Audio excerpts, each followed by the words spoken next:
have played over 60 hours, I have rolled the credits, I have done a majority of the side and end game content in Clair Obscur Expedition 33, and in today's video I want to talk all about my thoughts and opinions, and don't you worry, there'll be no spoilers here, and I'm going to do something that I don't usually do. I want you to watch my content, but for those that want to know, is it worth playing? Well, if you like RPGs, if you like turn-based RPGs, good stories, good characters, and a lot of things to do, then Clair Obscur Expedition 33 is a must-play. It's out on Game Pass. It is a really good price, both on PS5 and Steam, and I think you should just pick it up and give it a go. But for those that want to stick around and see how I came to that decision, then strap on in, because we're talking all things Clair Obscur Expedition 33. So with that all being said, what is up guys, Jen here, hope you're all doing well. Welcome back to the channel. As always, got your covered with timestamps down below, so if there is a certain section of the video you want to skip to, feel free to do so. All I ask is you to support the channel and hit that like button, and if you want to stick around for some more RPG content, then please consider hitting that subscribe button. So let's dive into all things Clair Obscur Expedition 33, and we're going to start off with the story and the characters, and you're probably thinking, Jen, you said there's no spoilers. Don't worry, I'm not going to go into too much detail. It's the shortest section of this video. I thoroughly enjoyed the story, I thoroughly enjoyed the characters, and I can't wait for you to play and find out what it's all about. The cutscenes, the twists and turns, and just the overall narrative of the game I really did enjoy, and it was quite the ride. But something that I do want to talk about on the subject of story and characters is the voice acting. What an incredible cast we have here. We have the likes of Ben Starr, Charlie Cox, Jennifer English, Andy Serkis. The list goes on, and it really does add to the narrative of Expedition 33. It's incredibly well acted out, and I really did feel all the emotions. I felt sad, I felt angry, I felt happy, I laughed, I loved the humor that you wouldn't have really expected in a game like this. It's all packaged here. So let's move on to the crux, the main thing here, the gameplay of Expedition 33.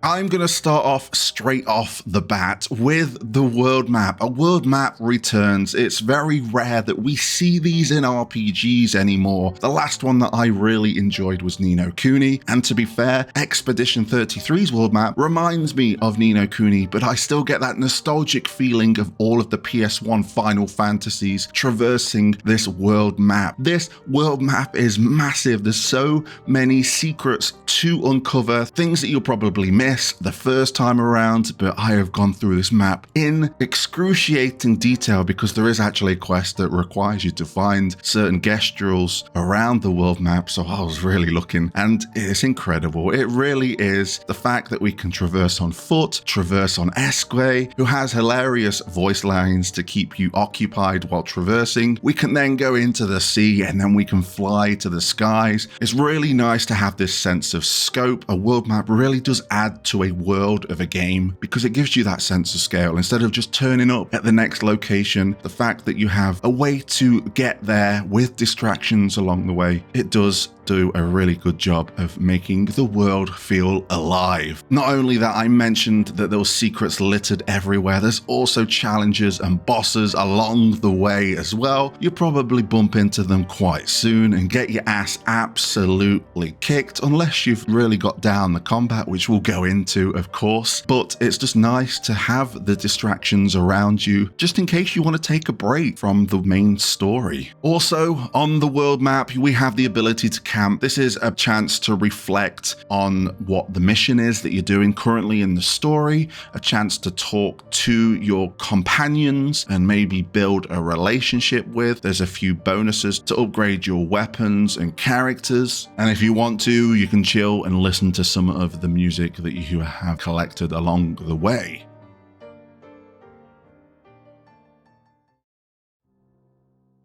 let's talk about just the general exploration in each of the locations we will visit. A big thing that I seen while the game was getting previewed was the fact that there isn't a map for these normal locations. So there's going to be something you miss. And I kind of dig it. I really do like it because it made me just go everywhere, look in every nook and cranny, find something and be shocked to find like a boss or an optional item or something that will help build up the weapons. It really incentivized exploration and I did enjoy it. The only time that I did want a map or some kind of checklist was while I'm doing the end game content. I want to make sure that I got everything in a location. So it would be nice to have something like that for when you roll the credits and go back and explore the areas you once looked at. There are abilities that you pick up along the way that will make you want to go back and re-explore the old areas. So I really do like that. But I think just as something for an end game thing, something you might unlock when you get those credits is probably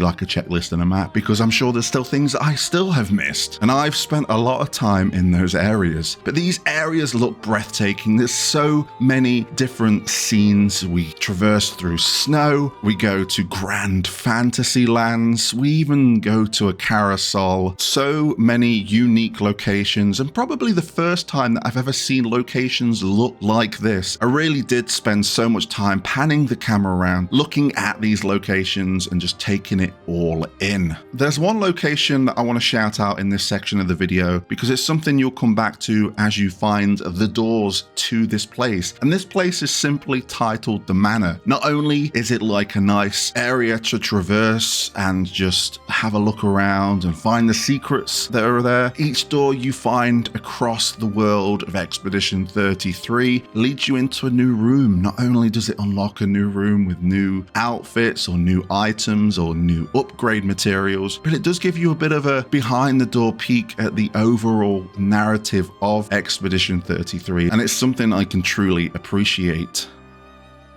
Across your travels as well in Expedition 33, you'll be coming across flags, expedition flags from previous expeditions, and this is a chance for the autosave to kick in, even though I still wish we had hard saves, because having an autosave means I can't keep an old save file when I want to start a new game or a new game plus, because then my old game has completely gone. I would like to have that solid file, and I really hope that down the line we will get a hard save, but autosaves are here at these flags. Not only that, you can rest, but these respawn enemies, so if you do want to grind a couple of levels, this is a good way to get those enemies to reappear for the experience. You can replenish all of your items because you only have a set amount of items, and at first I was like, I don't know how I feel about that, but honestly, it's really fitting and helpful in this game just to have that set amount, and I didn't find myself using it that much. And you can then fast travel to other flags that you've come across in a certain area, and a little bit later down the line, you can just go straight to the world map. And there's one more thing I want to talk about when traversing these environments, is that there's a couple of places on the world map that you will visit, and it's simply just one screen.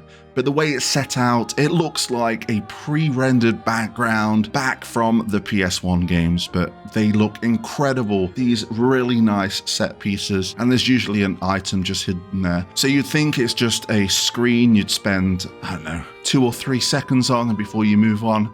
But I was there for a minute or two, just embracing the beauty that this game has to offer. Now that we've talked all things exploration, let's move on to the meat of Clair Obscur Expedition 33, the combat.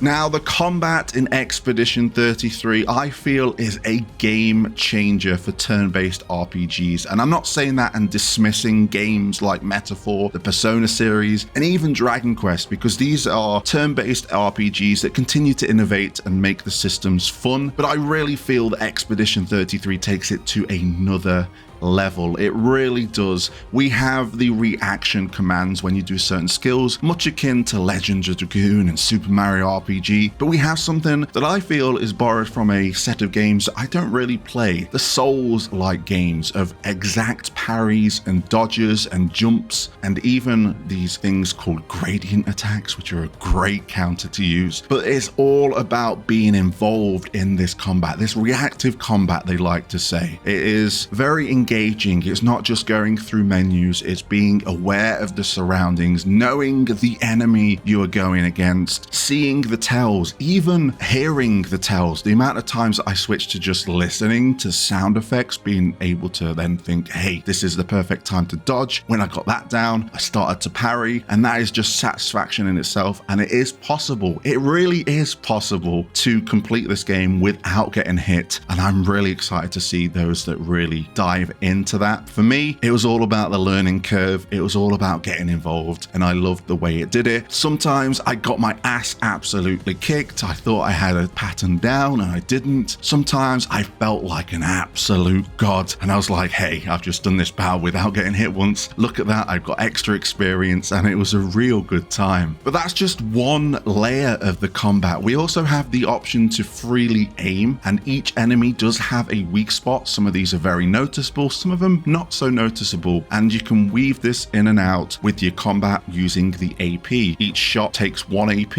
and then your abilities take a certain amount of AP. You might unlock some things along the way that makes you mix and match this without losing too much AP, and you'll feel OP. It is a massive battle system that I could spend videos and videos going over, because I know that after this game's released, there's going to be so many insane builds, so many things broken. The devs want this game to be broken apart. They want to see how insane, how many numbers you can come up with, because I was literally hitting like 5 to 10 million damage, and that was insane. I seen that the cap was the typical 9,999, and when I unlocked the ability to surpass that, I was thinking it was going to be the standard 99,999, but I was wrong. I was hitting millions and millions, and it was so damn satisfying. The overall feel of the combat system here is that it is just so damn good. Man, I just want to talk more about the systems, but there is more when it comes to the battle systems. We have characters and they all feel unique. Gustav is all about charging that arm.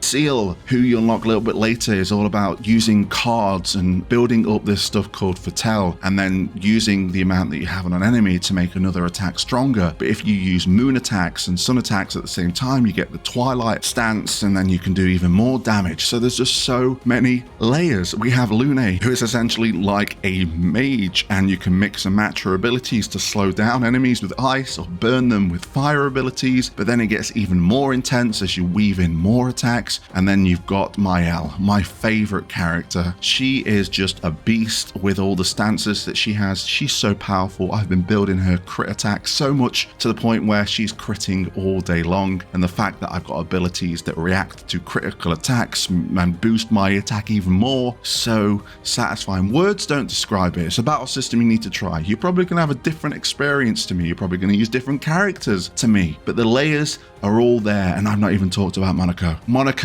is like akin to a blue mage. I had to go around eating feet of enemies so I could learn new abilities to equip to Monaco, and man, some of these abilities were just insane to use. I've not even talked about the range of bosses that have some unique factors to them, some unique mechanics that you need to pay attention to the surroundings. With all the combinations of things you can do in this combat system, I'm expecting lists and lists of YouTube videos, forum posts, and strategies. It's going to be something fun, and I don't think it's going to end anytime soon, and I'm looking forward to what everybody comes up with. But supporting that combat system are the systems itself.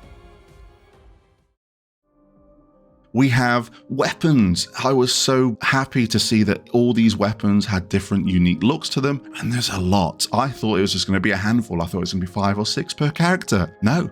Some characters have got 15 weapons, and I'm like, where do I start? Where do I begin? Because some of these weapons have unique properties to them. You level them up to level 5, they unlock ability. Level them up to level 10, more abilities. Level them up to level 20, even more abilities that can either support a character, support the team, support another character, support the strategy you're going for. There's so many things to mix and match, and then we get to Pictos and Luminas, and this is where it blows up even more. So Pictos are like armor that you equip. You do get statistical boosts from them, whether it's increasing your speed, your critical hit, or your HP. Once you have won 4 battles while having that equipped, that Picto then turns into a Lumina for anyone to equip. Think of it like Final Fantasy IX and its ability system. You equip a weapon, it comes with an ability. Once you've learned that ability, you keep the ability. But this time in Expedition 33, it's available to everyone, and there's some insane Pictos and Luminas to acquire. I've got one that gives me a second chance, so when I get 0 HP, I respawn. But then I have another Lumina that when I die, it heals the party and does burn damage to the enemy. But then if I'm coming back to life as well, I get an additional AP to start off my turn. And there's another one that if I do get revived, I get a turn straight away. So there we go. That's just a little sneak peek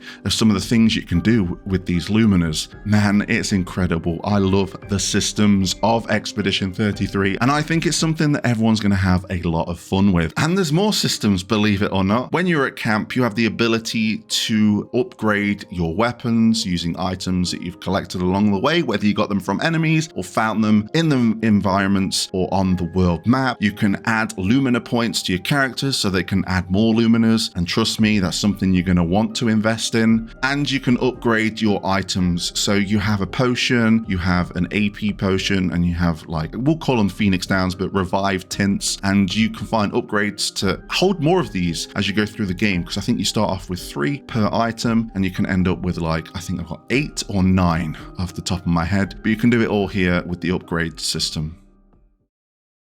Now, I've talked about exploration. I've had a barrel of a time talking about the combat, but let's spend some time talking about the side content and the end game content. Now, it has been said by the devs that you can expect the main story to be 30 hours and then another 30 hours for the side content. Me, I'm over 60 hours, so you're thinking, Jen, what are you doing? I have taken my time with this game. I've took everything in. I've listened to all the dialogue, spoke to all the NPCs, and done everything that has been thrown at me. So I expect my 60 hours that the devs recommend to be at least 80 or 90 hours, because I'm just loving my time with it. And there is a side boss that I'm struggling with, so just bear with me on that one. But there is side content here. There are mini games here that I was quite surprised with, and they were quite frustrating, especially as I got later into the game and I was like, whoa, you're doing this? It looked like they had a lot of fun putting this into the game, because the exhilaration and just the finally I've done it moments that I was having was really nice and added to the overall experience. There are side quests, there are so many secret battles out on the world map and within all of the locations you're going to visit. I've mentioned the Manor. You're going to be unlocking outfits, you're going to be unlocking hairstyles. There were so many things I thought I'd completed, but when I went back to an area, there's more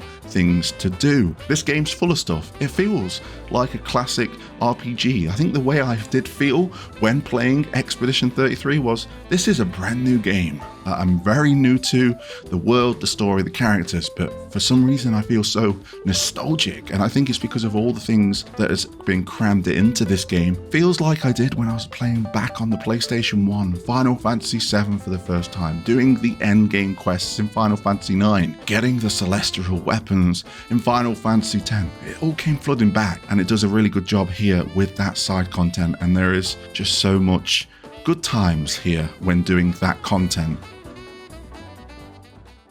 Now, I think I've spoken about everything I want to talk about when it comes to gameplay. I would love to just spend hours and hours talking about it, but I really want people to experience it now. I've had my turn with it. I've shared that experience at a limited capacity, so I don't spoil anything. I can't wait to see everyone else's thoughts and opinions on it. But there is one thing that I do want to talk about: the music of Expedition 33. I really loved this soundtrack. It had a unique sound. It had such a range of sounds and musics, from like comedic tracks to dance type tracks to just fantastic orchestral and vocal scores, piano tracks that really made me feel and gave me goosebumps up on my arms. This is a really good soundtrack, and to weave it into the side content, I guess, you can collect these. They're 33 to collect, ironically, in the game, and you can listen to them while you're at camp. Really can't wait for the soundtrack to be officially released, because you know I'm going to be getting that bad boy and just reminiscing with the great time that I had with Clair Obscur Expedition 33. And I think that's where I'm going to end things, guys. I have had a real good time playing this game. I've had a really good time speaking about this game game as well. I hope it's translated through. Let me know in the comment section down below if you're going to be getting it. It's on Game Pass, so if you've got an Xbox, there's no excuse. Go get it. It's at a really good price on Steam and on PlayStation as well. It's incredible to see, and I just want this game to do so well. It's been a pleasure talking about it, and I'm probably going to go back and play a bit more and try and beat that boss that I'm struggling with, because I know that within a week there's probably going to be an insane strategy to beat it, so I want to try and get there before that happens. So thank you for watching, and until next time, I'll catch you on the flip side.